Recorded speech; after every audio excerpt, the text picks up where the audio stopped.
We've got a big interview for you. Tesla's annual shareholder meeting is next week, where investors in the company will vote on a new pay package for CEO Elon Musk that could grant him nearly $1 trillion more in stock. And joining us first right now on CNBC is Tesla's board chair, Robin Denholm. And we're thrilled to have her and the entire Tesla operation outside there with the Optimus robot, the robo-taxis, and everything else. Robin, it's good to see you.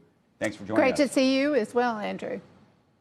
So help us understand. We just saw what you put out this morning, effectively saying that shareholders need to vote in favor of this compensation plan to compensate Elon Musk and to make sure that he remains the CEO of the company.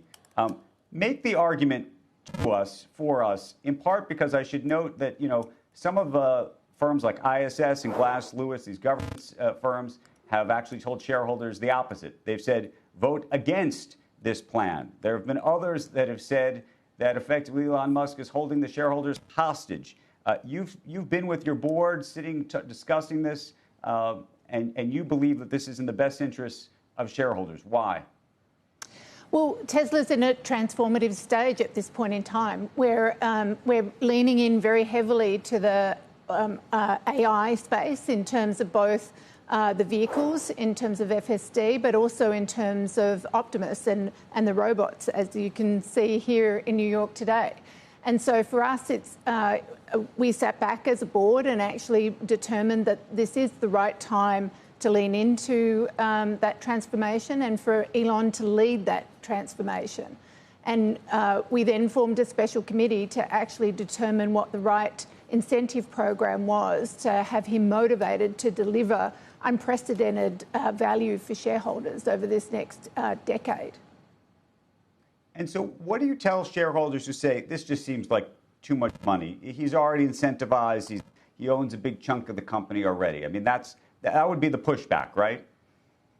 Well, it's a performance plan. If he doesn't perform against the milestones, both in terms of the market cap and the operational milestones, he actually gets nothing. He doesn't get any salary or any equity unless he actually performs and achieves the milestones that are in the plan. That is the basis of this performance plan. Look, I've argued this is the greatest pay-for-performance plan that exists, as was the previous one, which was struck down. I want you to listen to this. This was Elon Musk addressing the upcoming vote during a call last week on the quarterly results call, where he discusses some of this. I just don't feel comfortable building a robot army here and then being ousted because of some asinine recommendations from ISS and Glass Lewis, who have no friggin' clue. I mean, those guys are corporate terrorists.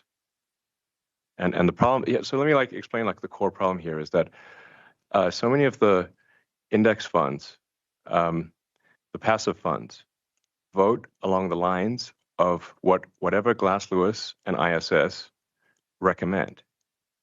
Now, they've made many terrible recommendations. So, Robin, how much of this is about incentivizing Elon? Because it sounds like to me more than anything, he believes that he actually worries about AI in the future and wants to have greater control of the company. And how, I'm curious, the board thinks about that. Yes, he's been very consistent in that view in terms of having enough influence over the vote of Tesla in the future so that bad things can't happen with the AI. So it's less about compensation and more about the voting influence in terms of this. And that was very clear as we were negotiating from a special committee perspective in terms of this performance package. And if there was a way of delivering the vote without the actual compensation, we would have done that. But from our perspective, there was no way of doing that. So can you do that with voting shares that have a supermajority vote? You can, but you can only put them in place before you IPO. And so that's why some of the other technology companies have those in place. But we had many experts advising us and having a look at that exact question. Could we do that? And we ultimately couldn't. So, but what we have done in the plan is we've bifurcated the voting rights versus the economic value. He doesn't get those economic values till at least year 7.5, even if he delivers them in the first 5 years. And so that's one of the features of this plan. Shareholders get their return much earlier than Elon would if he delivers against the plan. And secondly, it really does make sure that the economic value is an incentive for him to stay at the company and continue to deliver for quite some time in the future. Hey, Robin, right now you've got a market cap at Tesla of north of $1.4 trillion. What would Tesla be worth without Elon Musk, do you think? Yeah, well, that's the whole question, which is why we're asking shareholders to vote.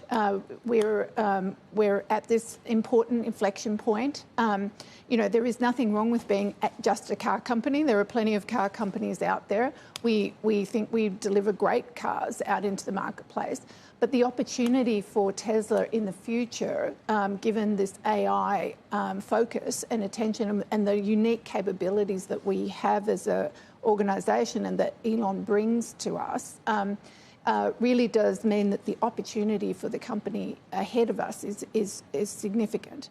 And so, and that's how this performance plan has been put together. Do you think it's worth half what it's worth right now without him? It's very hard to tell, but there is definitely a premium there because of the unique capability that he brings to the company and the opportunity that we have as a company ahead of us.